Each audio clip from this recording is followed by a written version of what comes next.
we just got to work our way through the rounds, try to do the best job we can at all the opening tracks. And yeah, it's nice to have good bonus points, and it's nice to have that in our back pocket. But I've just seen how the playoffs have played out over the last few years, and you can't get ahead of yourself. So yeah, we just got to do a good job in the first, just each round, really just take it one race at a time. Did you see anything in the Blaney or Priest wrecks that either you liked or that you disliked as far as the way the car performed? I thought Ryan's wreck, Blaney, I thought that, he was obviously out of breath, but I felt like just watching his in-car, it looked a lot better than even, let's say Priest's at Talladega early in the year, how much his head moved.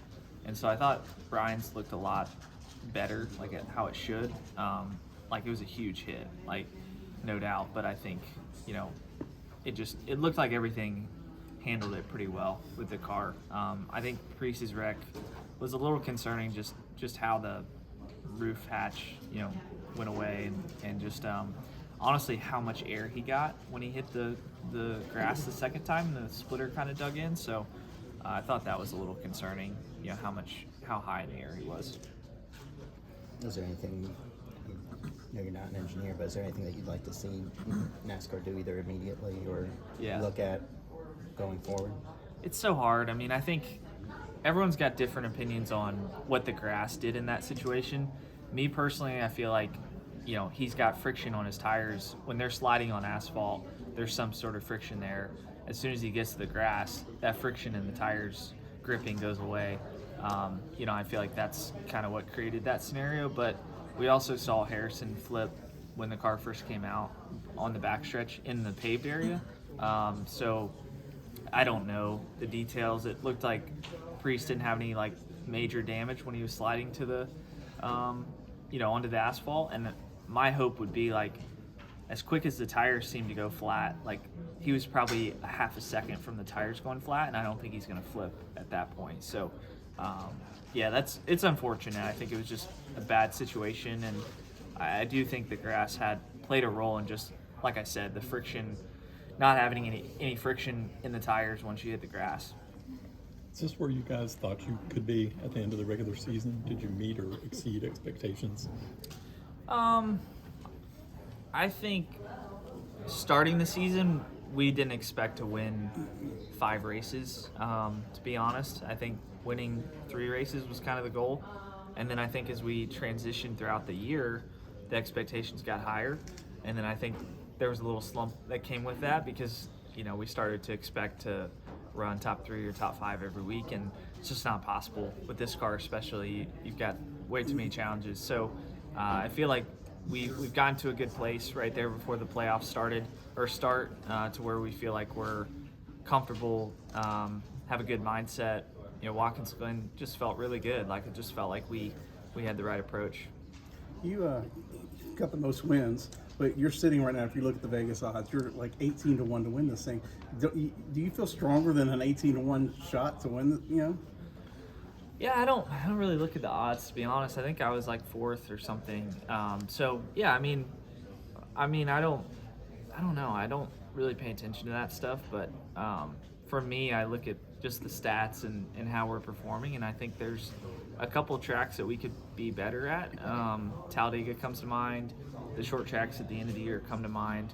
But we've got 2.5 months to work towards the short tracks getting better, and then we've got a month or so to work at Talladega. So I feel like the tracks coming up suit us well, and I'm not too nervous for the first few tracks at least. How do these points help carry you through the rounds? They're just a little bit of a safety net, I guess. But it can all go away pretty quick with the points. So I mean, we can't really just lean on that all the time. We've got to perform well. We've got to average 30 points a race in this first round, I think, and continue to kind of work our way towards the second round and just take it one race at a time, 3-race stretch at a time. So I feel like it's really pretty simple. It's just try to go to Darlington, have a solid race, hopefully unload with good speed. I felt like we found a couple tenths in the simulator this week. I felt like we had a good sim session. Car drove well, so hopefully it drives as good as it did in the simulator.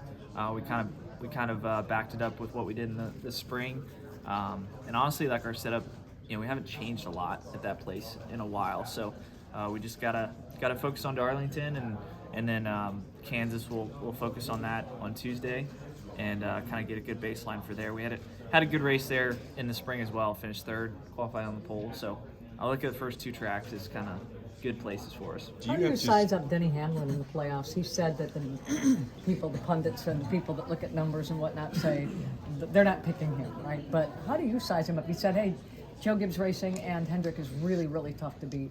Yeah, I mean, I think it's a Gibbs-Hendrick kind of battle. RFK's getting in there. Penske always shows up in the playoffs. The Ford car could show up strong. They're really consistent. There's really not a weak link in the playoffs that I look at. I mean, Front Row's got really good road course package, good super speedway package. So I think it's anybody's game right now. To your question about the 11, I think they're one of the strongest teams. So I anticipate him being really good at Darlington, and anticipate Larson being really good at Darlington. Keselowski could be good. So there's a lot of guys that pop up at a lot of these tracks.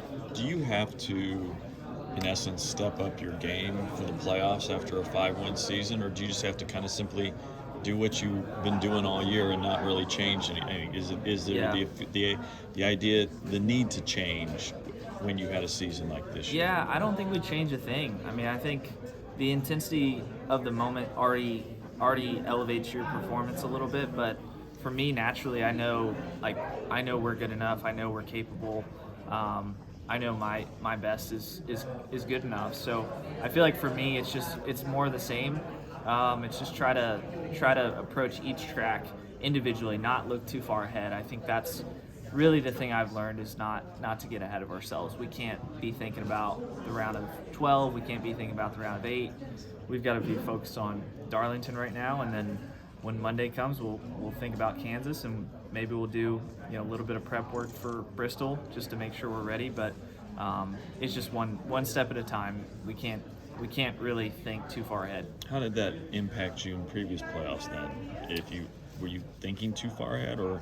I think it's always nice to think about, that track suits us really well. This place is really good for us, but there's really no guarantees with that approach. I mean, I think you can show up and not be as fast as you think you're going to be. So I felt like last year was our best playoffs that we've had, and that gives me a lot of confidence that we have kind of that basis and foundation for finishing well consistently, getting points, being fast at the right times.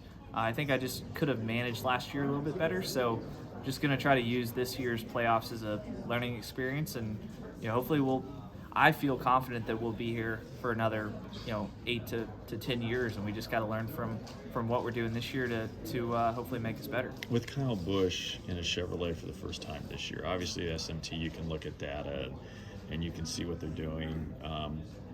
Do you have does it make it easier to look at his stuff, or do you have more communication with him and now that he's in the same camp, or is it still, hey, Hendrick does its thing and with its group and that's it? Or it's changed a lot. I mean, it's changed a lot in the last 2 to 3 years. All of our teams share information on setup, so we know exactly what's in the 8 car. They know exactly what's in the 24. So we have a meeting, throughout the week to talk to those guys, and I get along really well with Kyle from our days at KBM. So I feel like we work well together, and the goal for us is just hopefully high tide raises all ships, and I feel like if the two of us work well together, the two teams, it can help everyone. So I feel like that's what we've tried to apply this year, is just trying to work together as good as we can, and it helps when you have a good previous relationship with somebody like that.